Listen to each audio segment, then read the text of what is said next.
I would urge all of you to report back to your offices the absolute necessity for the incoming administration to treat Moldova, and for that matter, the Balkans, in a strategic sense, not to see these as isolated or the countries that are somehow detached from the problem of the Russian war in Ukraine. That is misleading in the highest degree, and it is a barrier to effective policy making, let alone to a sound U.S. strategy.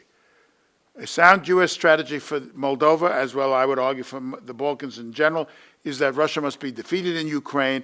This opens up a lot of possibilities for the Balkans in terms not only of dealing with ethnic and grievances, but also reducing Russian military pressure on the Balkans and Russian energy leverage, and thus information leverage that is a derivation, in many cases, from Russia's ability to gain huge revenues in energy and so forth. And in that way, not only Moldova, but its neighboring Balkan governments can then better address themselves to their domestic problems and create what we might call a virtuous circle as they strive either to join the EU or to improve their ability to carry out their membership requirements there.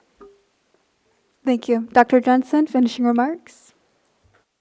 Yes, you said if Russia loses, if Russia wins in Ukraine, if Russia wins or loses, this is just my personal opinion, Russia will still be Russia. And that means Moldova and Georgia and Ukraine and Estonia have to worry about their big neighbor to the east. And that means the questions of resilience, of enlightened leadership, of reaching out to disaffected communities is very critical, not only for Moldova's national security, but for everybody's.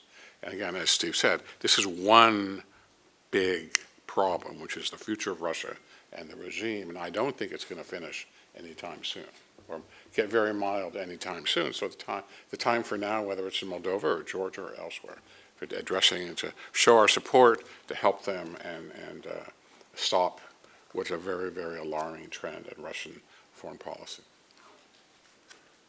Thank you. Mr. Nix, final thoughts? Sure. I've made my recommendations with regard to what the USG and our European allies can do in Moldova. I'd like to address the connectivity of Moldova and Ukraine that Steve brought up and then Don followed up on. A lot of people in this room, Paul and others, know very well that in addition to the taking of Donbass and the conquest of Kiev, the third objective of Russia's war plan was an amphibious assault on Odessa, after which Russia would then go north, would take Chisinau. I've made that drive. It's a 3-hour drive, 5 hours by armored vehicle. Take Chisinau, link up with the Russian 14th Army, and then go east and link up with forces in Donbass, therefore encompassing what Steve referred earlier to is what Putin calls Novaya Russia. That was the original goal. Thankfully, the Ukrainians took out the warship Moskva in the Black Sea, and this is information I got from the Ukrainian side, not the U.S. side, but that ship had one of the most sophisticated air defense systems of any ship in the Russian fleet. And if the Ukrainians could take out that ship, the Russians calculated, think what they could do to a troop ship or a supply ship during an amphibious landing. So therefore, Russia backed off its plan to attack Odessa, thus saving Moldova.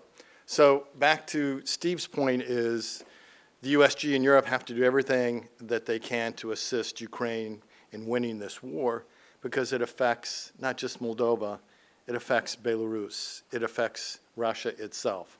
So again, emphasis on assisting Ukraine as it relates to Moldova. Thank you.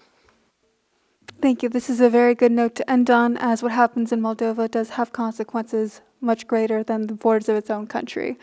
Thank you so much, all of you, for coming today. And it's been a pleasure having you here to discuss Moldova's European future. Thank you so much for your expert remarks. This meeting is closed. Thank you.